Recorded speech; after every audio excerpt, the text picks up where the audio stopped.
আসসালামু আলাইকুম সকলকে আমার চ্যানেলের পক্ষ থেকে স্বাগত জানিয়ে আজকের ক্লাসটি শুরু করছি। তো আজকে আমরা মজা করে গুণ শিখব। গুণ বিষয়ক আরও কিছু ক্লাস আমরা অলরেডি দিয়েছি। তো আজকের ক্লাসটি আরেকটু স্বতন্ত্র। তো চলুন শুরু করা যাক। তো আজকে খুবই মজার একটা নিয়মের গুণ আমরা শিখে ফেলব। তা হচ্ছে আমরা খুব ছোট দিয়ে শুরু করব। যেমন এখানে 15কে যদি আমরা আবার 15 দিয়ে গুণ করি, অথবা এই 15 যদি স্কোয়ার জানতে চাই, একই সাথে দুইটা বিষয় আমরা ক্লিয়ার করে দেব। তো 15কে 15 দ্বারা গুণ করলে কি হবে? এখানে একটা মজার বিষয়, এই যে 5 আর 5 আমরা যখন গুণ করব তখন এখানে 25 আমরা লিখে ফেলব। ঠিক আছে, এখানে 25 লিখে ফেললাম, 5 5 25। এখন এখানে 1 আছে, এইখানে আর এইখানেও একটা 1 আছে। তো এর যে কোনো একটাকে আমরা 1 বাড়িয়ে নেব, অর্থাৎ তার পরের সংখ্যা। তো এইটাকে আমরা ধরলাম, তার পরের সংখ্যা কত হয়? 2। ঠিক আছে, তাহলে 2কে যদি আমরা এই 1 দ্বারা গুণ করি কত হবে? 2 হবে। অর্থাৎ 15কে 15 দ্বারা গুণ করলে আমরা 225 পেয়ে যাব। তো এখানেও স্কোয়ার করলে তাহলে কি হবে? যদি আমরা স্কোয়ার জানতে চাই তাহলে একই নিয়ম। ঠিক আছে, স্কোয়ার নির্ণয় করা অন্য একটা সিস্টেম আছে, সেই সিস্টেমেও করা যাবে।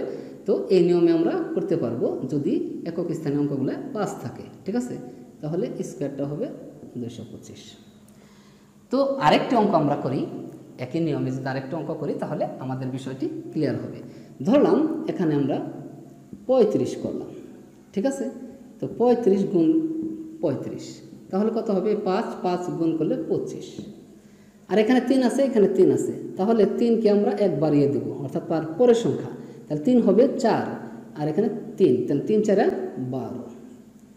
তাহলে হয়ে গেল আমার এটার রেজাল্ট 1225। মুহূর্তের মধ্যে হয়ে যাবে, 2 সেকেন্ডের বেশি কখনোই লাগবে না। ঠিক আছে, তাহলে এখানে আমরা যদি 35-এর স্কোয়ার করি তাহলে কি হবে? তো একই নিয়মে 12 25 হয়ে যাবে। খুব সহজে আমরা এগুলো নির্ণয় করতে পারবো। তো আরেকটি অঙ্ক আমরা করি, 85 85। ঠিক আছে, তো 85 85 যদি আমরা অঙ্কটা করি খুব সহজে, 5 5 25, খুব মজার বিষয়। 8 আর এখানে 8, তাহলে 8 হবে 9, 8 9 72 হয়ে গেল 7225। ওকে, তো এখন এই 85 যদি আমরা স্কোয়ার করি তাহলে হয়ে যাবে 7225। তো আরেকটু বড় অঙ্ক আমরা করি। এতক্ষণ তো আমরা শুধু 2 অঙ্কের করলাম, এখন 3 অঙ্কের করব। 3 অঙ্কের ধরলাম 105। তো 105কে আমরা 105 দ্বারা গুণ করব, তাহলে কি হবে? 5 5 25। ওকে, তাহলে 25 আমরা লিখে ফেললাম। এখন এখানে 10 আছে, এখানে 10 আছে, তাহলে 10-এর পরের সংখ্যা কি? 11। তাহলে 11কে যদি 10 দ্বারা গুণ করি একটা শূন্য হবে, অর্থাৎ 11 সাথে আরেকটা শূন্য। তাহলে 11 0 200, 11 0 25। এটি হচ্ছে আমার এই 105-এর স্কোয়ার, 11 0 25। তো আশা রাখি এই বিষয়গুলো আমাদের কাছে খুবই মজা লেগেছে এবং ক্লিয়ার হয়েছে।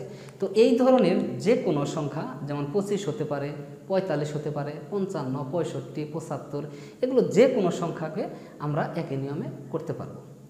তো এগুলো করে আমাদের যে বাচ্চারা আছে তাদেরকে মজা দিতে পারি এবং অঙ্কের প্রতি তাদের যে ভয়ভীতি আছে সেগুলো কাটিয়ে ফেলতে পারি। তো আজকের এই ক্লাসটি যদি আপনাদের কাছে ভালো লেগে থাকে তাহলে অবশ্যই একটি করে লাইক দেবেন এবং একই সাথে কমেন্ট বক্সে জানাবেন যে কিভাবে ভিডিও করলে আরও সুন্দর হবে, ফ্রুটফুল হবে। তো যারা এখনও আমার চ্যানেলটিতে সাবস্ক্রাইব করেনি তারা এখনই সাবস্ক্রাইব করে আমার চ্যানেলের পাশেই থাকবেন। ধন্যবাদ সকলকে। আসসালামু আলাইকুম।